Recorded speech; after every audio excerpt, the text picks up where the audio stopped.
Hi, I'm Lisa. Thanks for choosing Mojozy. If you have questions about the business side of your practice, then check out our tutorials. We've made them short, simple, and entertaining. Our goal is to develop your mojo as private practitioners. So please subscribe, comment, and like us. Watch and enjoy.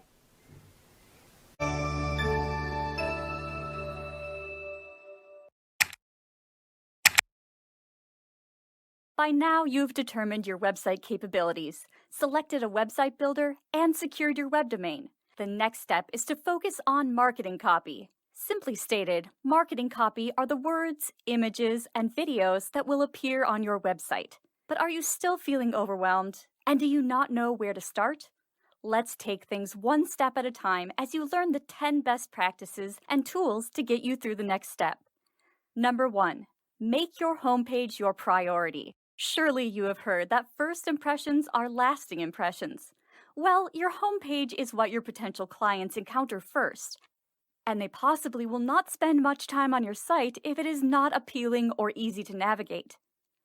Number 2, use multiple media formats. In addition to text, you should include images and video. Everyone retains content differently, and images and video are often more engaging and memorable. Number 3, use only high-quality and high-resolution images, headshots, and video.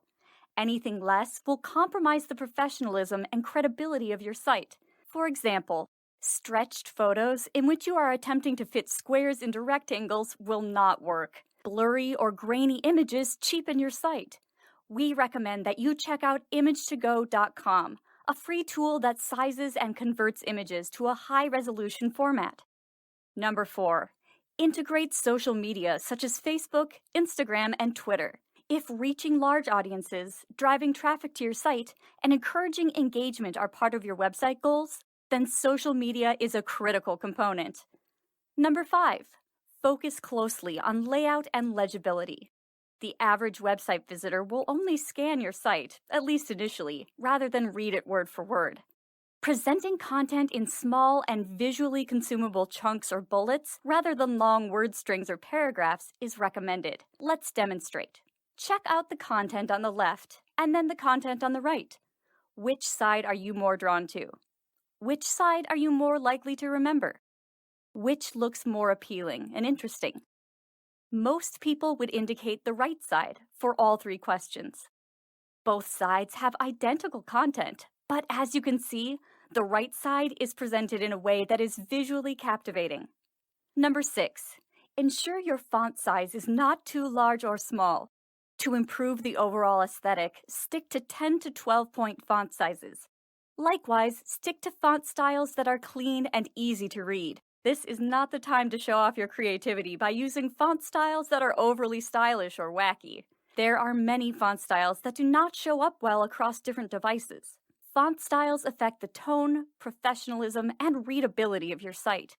As such, we recommend that you stick to font styles such as Roboto, Times Roman, and Arial. Number 7, select tasteful and practical color schemes that accentuate the tone and message that you want to convey. Much like font size and style, your color scheme speaks loudly. Ideally, your choice should enhance your site and cause your text and images to pop.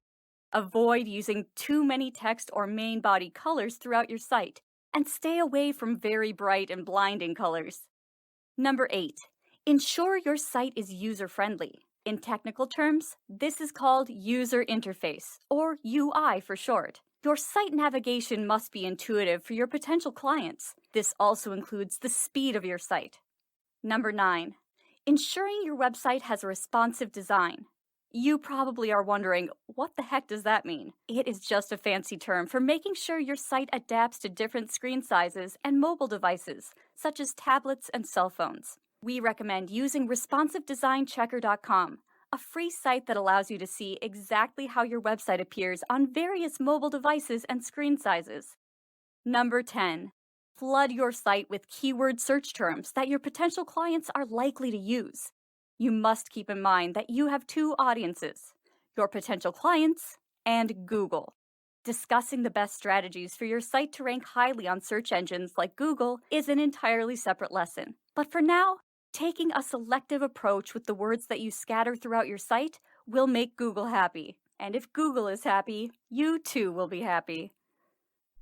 Visit us at www.mojozy.org for more information. And please don't forget to provide a thumbs up, subscribe, follow, and share if you like this lesson.